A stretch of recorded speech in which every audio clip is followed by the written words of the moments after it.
Students, welcome to my YouTube channel program. हम part 17 में कर चुके हैं प्रॉपर्टीज़, कुछ हमारी बाकी हैं केमिकल प्रॉपर्टीज़।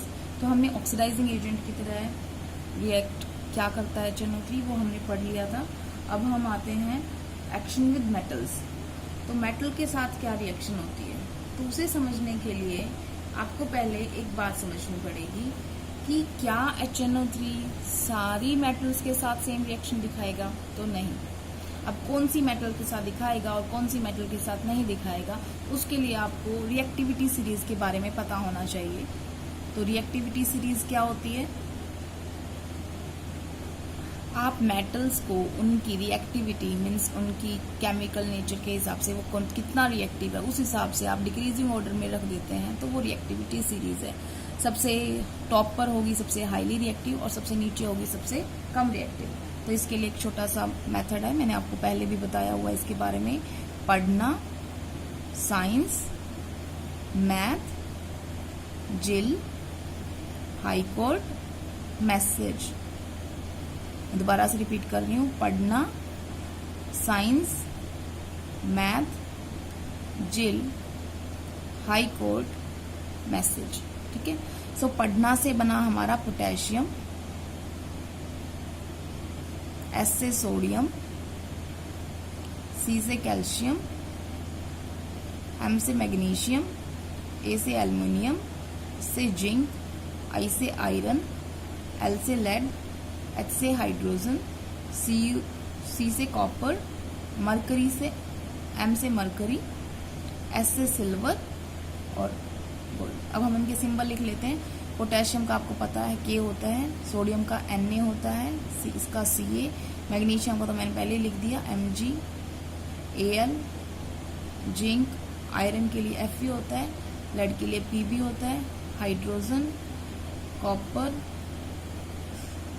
मरकरी, सिल्वर और ये गोल्ड। तो जो यहाँ टॉप मोस्ट है वो बहुत हाईली रिएक्टिव है, जो सबसे नीचे है वो बिल्कुल भी रिएक्टिव नहीं है। HNO3 के साथ इसकी कोई रिएक्शन नहीं होने वाली। नोबल मेटल्स भी इसीलिए कहे जाते हैं ये, क्योंकि सिल्वर और गोल्ड कभी भी किसी कंपाउंड के साथ रिएक्ट नहीं करते, ज्यादातर नहीं करते, इसीलिए नोबल मेटल्स कहे जाते हैं। अब बात कर रहे हैं हम एक्शन ऑफ मेटल्स। क्या कह रही थी मैं ये कह रही थी कि यहाँ पर जो आपको हाइड्रोजन दिखाई दे रहा है, हमारा डिस्प्लेसमेंट, आपने सुनी होगी रिएक्शन, डिस्प्लेसमेंट रिएक्शन कभी आपने पढ़ी हो। तो डिस्प्लेसमेंट क्या होती है कि हाईली रिएक्टिव एलिमेंट किसी कम रिएक्टिव एलिमेंट को उसके कंपाउंड के अंदर से निकाल सकता है। फॉर एग्जाम्पल, मान लो मेरे पास कोई मेटल है, ठीक है, और उसकी रिएक्शन हम करवा रहे हैं HNO3 के साथ। अब ये रिएक्शन होगी या नहीं होगी, ये इस बात पर डिपेंड करता है, मतलब कि किस टाइप की रिएक्शन चाहिए। मुझे सिर्फ डिस्प्लेसमेंट रिएक्शन के बारे में पूछने, क्या डिस्प्लेसमेंट रिएक्शन होगी। अब डिस्प्लेसमेंट का मतलब होता है कि ये जो नया एलिमेंट बाहर बैठा है, क्या ये यहाँ बैठे हाइड्रोजन को उसकी जगह से निकाल सकता है। तो यहाँ हाइड्रोजन इस जगह पर है, इस जगह से जो भी ऊपर मेटल्स लिखी हैं ये सारी की सारी हाइड्रोजन को उसकी जगह में से निकाल सकती हैं, क्योंकि वो उससे ज्यादा रिएक्टिव है। लेकिन उससे नीचे वाली मेटल्स इसके साथ वो रिएक्शन नहीं दिखाएंगी जो हम चाह रहे हैं। इसका मतलब डिस्प्लेसमेंट रिएक्शन नहीं दिखाएंगी, रिएक्शन दिखाएंगी और हम आगे पढ़ेंगे डिस्प्लेसमेंट रिएक्शन नहीं दिखाएंगे। इसका मतलब यहाँ पे मेटल्स डिवाइड हो गई। यहाँ पे अब हम कौन सी मेटल्स कर रहे हैं, जो मोर रिएक्टिव है देन हाइड्रोजन। अब जो हाइड्रोजन से ज्यादा रिएक्टिव है, इसका मतलब हम किन की बात कर रहे हैं, यहाँ से और यहाँ तक की। ये मेटल ज्यादा रिएक्टिव है हाइड्रोजन से, तो क्या होगा, ये मेटल यहाँ से निकाल देगी हाइड्रोजन को, खुद उसकी जगह पे आ जाएगी। तो जो भी वैलेंसी होगी उस हिसाब से हम इसको सेटिस्फाई कर देंगे, मेटल का नाइट्रेट बनाएंगे और हाइड्रोजन हमने बाहर निकाल दिया। ठीक है। ये जो हाइड्रोजन है, कई बार हो सकता है हाइड्रोजन गैस के रूप में बाहर आ जाए, कई बार ऐसा भी चांसेस हो जाता है कि HNO3 जो प्रोवाइड होता है, ये जो हाइड्रोजन निकला ये फर्दर रिएक्ट कर लेता है, उसमें कई प्रोडक्ट बन जाते हैं। कई बार जैसे अगर मैं इसका बनाना चाहूँ तो देखो एक H है, एक यहाँ से आया, एक ऑक्सीजन यहाँ से ले ली, वाटर निकल जाएगा और NO2 बन गया। इसी तरीके से फिर से अगर मान लो और भी हाइड्रोजन निकल रहे हैं अभी, तो ये फर्दर कई स्टेप्स में निकल सकते हैं। इसका मतलब जितने हाइड्रोजन निकल रहे हैं उस हिसाब से रिएक्शन के अंदर प्रोडक्ट्स जो हैं वो अलग अलग हो सकते हैं। आपको बात थोड़ी नहीं समझ में आई होगी, तो आप सिर्फ इतना समझ लें कि मेटल अगर ज्यादा रिएक्टिव होती है हाइड्रोजन से, तो मेटल हाइड्रोजन को उसकी जगह से हटा देगी। यहाँ पर हमें जो नेसेंट हाइड्रोजन मिला है, this will react again with HNO3 और यहाँ पर कुछ प्रोडक्ट बनाएगा। इसका मतलब मैं क्या कह रही हूँ कि जो ये नेसेंट हाइड्रोजन मिला, ये HNO3 के साथ रिएक्शन करेगा और ये कोई और ही अलग प्रोडक्ट बना देगा। हम इसको मान लेते हैं ये रिडक्शन प्रोडक्ट बना रहा है कुछ, ठीक है। प्लस में आप देखो वाटर निकल रहा है, तो यहाँ साइड में वाटर निकलता रहेगा, तो ये प्रोडक्ट अलग हो सकता है। लेकिन आपके पास क्या आ जाएगा, मेटल का नाइट्रेट। फॉर एग्जाम्पल हम कोई करके देख लेते हैं। फॉर एग्जाम्पल मैग्नीशियम के साथ हमने HNO3 की रिएक्शन दिखाई, तो क्या बन जाएगा, मैग्नीशियम ने इसको इसकी जगह से हटा दिया, तो मैग्नीशियम की वैलेंसी तो 2 है और NO3 की वैलेंसी 1 है। ये 1 था, ये 2 था, ये इसके साथ मल्टीप्लाई हो जाएगा। मैंने यहाँ पे लिखते वक्त क्या बोला था कि मेटल की जो वैलेंसी होगी उस हिसाब से नाइट्रेट बनेगा, तो ये बन गया MgNO3 की ट्वाइस। अब हाइड्रोजन बाहर निकल गया था, हमने हाइड्रोजन बाहर निकल गया। अब NO3 2 है, यहाँ पे 2 है, 2 हाइड्रोजन निकले हैं तो हमने हाइड्रोजन गैस बना दी, बैलेंस हो गई, रिएक्शन समझ में आ गई। यहाँ पर क्या हो रहा है, ये डिस्प्लेसमेंट हो रही है। डिस्प्लेसमेंट रिएक्शन कब होगी, जब जो मेटल है वो मच एक्टिव होती है किससे, हाइड्रोजन से, तब डिस्प्लेसमेंट रिएक्शन होगी, नहीं तो डिस्प्लेसमेंट रिएक्शन नहीं होती। फॉर एग्जाम्पल कई बार क्या होता है, कई बार जैसे फॉर एग्जाम्पल हम एल्युमिनियम को HNO3 में रख देते हैं तो कुछ नहीं होता, कुछ नहीं होता क्योंकि आप कहोगे कि मैम एल्युमिनियम तो ज्यादा रिएक्टिव है। होता क्या है, रिएक्शन तो होती है, लेकिन जब आपने मेटल जैसे एल्युमिनियम, आयरन, इनको जब हम HNO3 के अंदर डिप करते हैं, कंसंट्रेटेड HNO3 के अंदर, तो ये अपनी जो रिएक्टिविटी है वो छोड़ देते हैं, उसको बोलते हैं हम पैसिविटी। क्या बोलते हैं हम, पैसिविटी। पैसिविटी एक्चुअली क्या हो गई, जो मेटल थी, मान लो हमारे पास ये मेटल है, इस मेटल के चारों तरफ अभी तक तो मेटल थी, लेकिन जब आपने इसको डिप किया किसमें, कंसंट्रेटेड HNO3 में, तो इसने इसको ऑक्सीडाइज कर दिया। ऑक्सीडाइज कर दिया तो मेटल के ऊपर एक कवरिंग आ गई, किसकी, उसी मेटल के ऑक्साइड की। तो अब इसके ऊपर ये कवरिंग किसकी है, मेटल के ऑक्साइड की। और ये मेटल का ऑक्साइड जो होता है वो केमिकली इनर्ट होता है, वो रिएक्शन नहीं करता, तो इसी वजह से ये पैसिविटी आ गई। पैसिविटी का मतलब कोई और चीज से रिएक्शन नहीं करना। तो ये पैसिविटी आई है किस वजह से आई है, ये मेटल ऑक्साइड के बनने की वजह से, जो आगे रिएक्ट नहीं कर रही, इसे बोलते हैं हम पैसिविटी। तो एल्युमिनियम कौन कौन सी मेटल ये दिखा रही है, एल्यूमिनियम दिखाता है, आयरन दिखाता है, क्रोमियम दिखाता है, निकल दिखाता है। इन मेटल्स को अगर HNO3 में कंसंट्रेटेड में डुबो के रख दिया जाए तो ये फिर रिएक्शन नहीं करती है, कोई प्रोडक्ट नहीं बनाएंगे इनमें से। ये आपको दिखाई दे रहे मैग्नीशियम नाइट्रेट वगैरह कुछ नहीं दिखाएंगे। क्यों, क्योंकि वो क्या हो गई हैं, पैसिव हो गई हैं, उन्होंने अपने ऊपर एक अपने ऑक्साइड की परत बना ली है, तो इसे बोलते हैं हम पैसिविटी। अब बात करें, हमने रिएक्टिव की कर ली, अब हम नीचे वालों की करते हैं कि अगर लेस वो हो रिएक्टिव तो क्या होगा।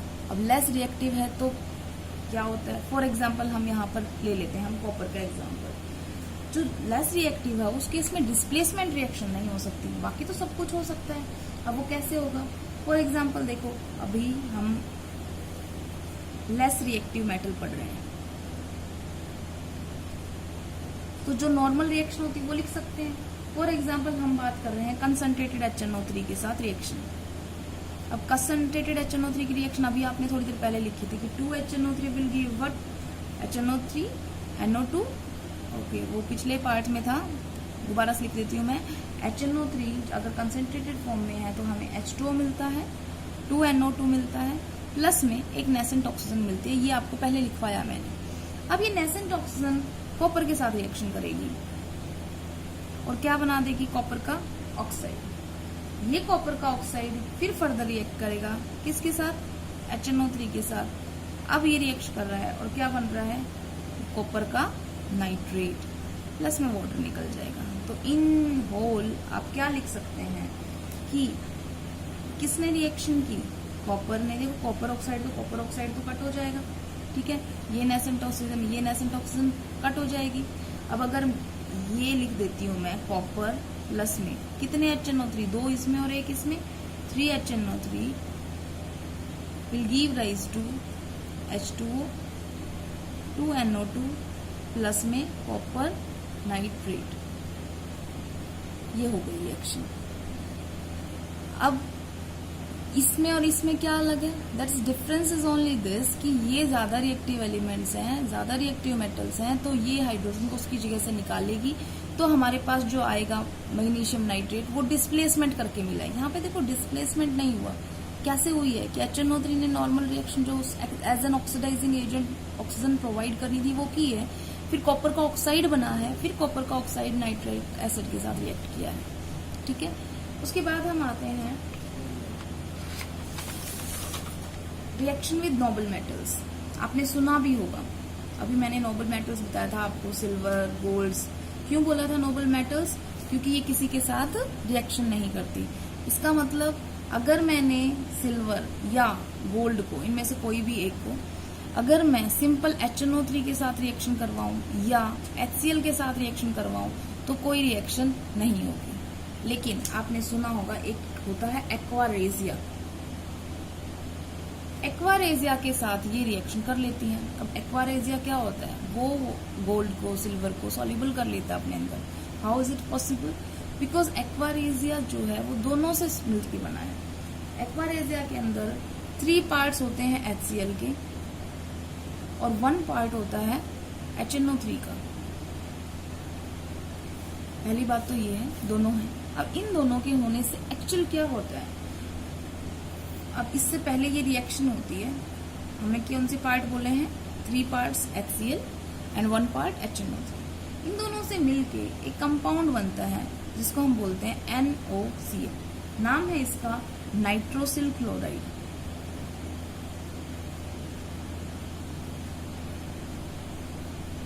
प्लस में वाटर निकल गया और प्लस में 2 यहाँ पे हमें नेसेंट क्लोरीन मिल गई। This is very reactive. तो अब देखो इसमें एक नाइट्रोजन, एक ऑक्सीजन यहाँ पे गया है, 2 यहाँ पर है, 3 कंफर्म हो गई। हाइड्रोजन 4 है हमारे पास, तो ये हमारे पास 4 हो गए। बैलेंस है रिएक्शन। ये जो कंपाउंड बना है नाइट्रोसिल क्लोराइड, वाटर, और यहाँ पर मेन चीज जो हमारे पास है very highly reactive species, that is chlorine, nascent chlorine. तो क्लोरीन जो है ये रिएक्ट करेगा किसके साथ? आपने गोल्ड रखा है तो ये रिएक्ट करेगा गोल्ड के साथ और ये बना देगा गोल्ड का क्लोराइड। तो हम इसको दिखा देंगे कि 3Cl के साथ कंज्यूम हो रहा है। तो अगर ये गोल्ड है तो एक्वारेजिया है तो गोल्ड का क्लोराइड बन जाएगा, और अगर सिल्वर है तो सिल्वर का क्लोराइड बन जाएगा, अगर प्लेटिनम है तो प्लेटिनम का क्लोराइड बन जाएगा। सो ऑन रिएक्शन होगी। इसका मतलब प्लेटिनम का कैसे हो जाएगा? सिंपल प्लेटिनम Cl, और प्लेटिनम का जो क्लोराइड होता है, प्लेटिनम का Cl4 होता है, तो 4 Cl यूज होगा इसमें। बाकी तो आप बैलेंस कर सकते हो। ये आपकी पहली रिएक्शन होगी और ये आपकी जो भी आपको मेटल्स दी जाए, नोबल मेटल्स, ये वो रिएक्शन होगी। अब बात करते हैं हमने, आपने ऑर्गेनिक केमिस्ट्री अगर थोड़ी बहुत भी याद हो आपको, तो एक प्रोसेस आई थी नाइट्रेशन। कैसे करते थे नाइट्रेशन अगर आपको याद हो? बेंजीन रिंग है, बेंजीन रिंग की HNO3 के साथ रिएक्शन करवाते थे in the presence of any acid. Electrophilic substitution reaction थी। यहाँ से जो H+ निकलेगा उसकी जगह पे देखो, इसको हम कैसे तोड़ के लिख सकते हैं? HO और NO2। देखो एक H, एक H, एक N, एक N, 3 ऑक्सीजन, 3 ऑक्सीजन। ठीक है ना? अब ये पार्ट क्या है? Negative part. ये क्या पार्ट है? Positive part. तो अब यहाँ पर क्या होता है? अब ये बेंजीन है, इसमें हर एक पे हाइड्रोजन लगा हुआ है। ये हाइड्रोजन निकलेगा, कैसे निकलेगा? इलेक्ट्रॉन इसे देके। तो ये कैसे निकला? H+, यहाँ से H+ निकला। H+, वो किसके साथ कंबाइन किया? इसके साथ। क्या बन गया? वाटर। और ये जो NO2+ है ये इसकी जगह पे आ गया और ये क्या बन गया? नाइट्रोबेंजीन। तो एक इलेक्ट्रोफाइल H+ की जगह पे कौन आ गया? NO2+। तो एक इलेक्ट्रोफाइल ने दूसरे इलेक्ट्रोफाइल को सब्स्टिट्यूट किया, इसने इसको सब्स्टिट्यूट कर दिया ना, तो it is a electrophilic substitution reaction, क्योंकि इस इलेक्ट्रोफाइल ने इस वीक इलेक्ट्रोफाइल को इसकी जगह से रिप्लेस कर दिया। ये हो गई हमारी रिएक्शन। इसी तरीके से ऑर्गेनिक केमिस्ट्री में फिर अगर आप ग्लिसरॉल से रिएक्शन दिखाएंगे तो सारे OH रिप्लेस हो जाते हैं NO2 से और TNT बनता है which is trinitrotoluene that is used as an explosive. तो अब हम बात करते हैं इसके लास्ट यूजेस पे। यूजेस में सबसे पहले एज अ फर्टिलाइजर यूज होता है। अभी जैसे थोड़ी देर पहले बोला था एक्सप्लोजिव की तरह भी आप इस्तेमाल कर सकते हैं। तीसरा, कई तरह के परफ्यूम्स और डाइज बनाने में भी इसका इस्तेमाल किया जाता है।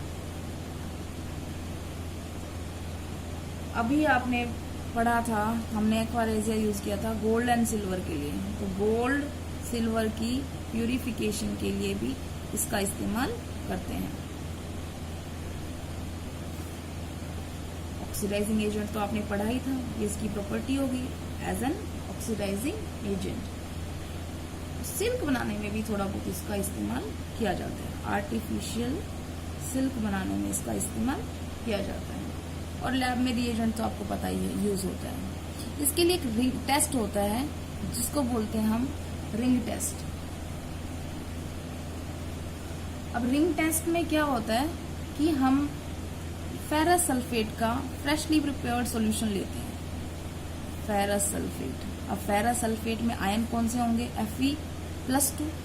ये क्या है HNO3। अगर उसमें नाइट्रेट आयन हुए तो वो क्या करेंगे, नाइट्रेट आयन इसको Fe+2 तो कन्वर्ट होने वाला है किसके अंदर, Fe+3 के अंदर, ठीक है। वो तो खुद तो क्या हो जाएगा, खुद तो ऑक्सीडाइज हो रहा है और इसको क्या कर देगा, रिड्यूस। तो जो NO3 है वो किस में कन्वर्ट हो जाएगा, वो NO में चेंज हो जाता है, नाइट्रिक ऑक्साइड में। ऑक्सीडाइजिंग एजेंट है ना ये, तो खुद का क्या होगा इसका रिडक्शन। तो NO3 माइनस था वो किस में कन्वर्ट हो गया, नाइट्रिक ऑक्साइड में, इसका रिडक्शन हो गया नंबर। अब रिडक्शन हुआ और ये जो ये वाला है ये कंपाउंड बना लेता है, जो फेरस सल्फेट था ना इसके साथ कंपाउंड बनाएगा और उसका कलर कैसा होता है, ब्राउन।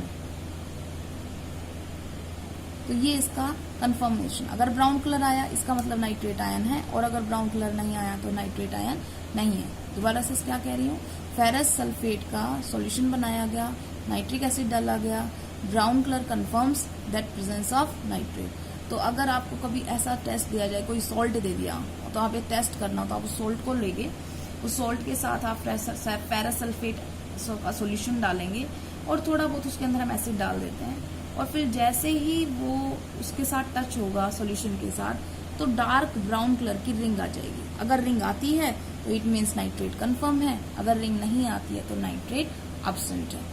तो हमने नाइट्रिक एसिड कंप्लीट कर लिया है। Thank you.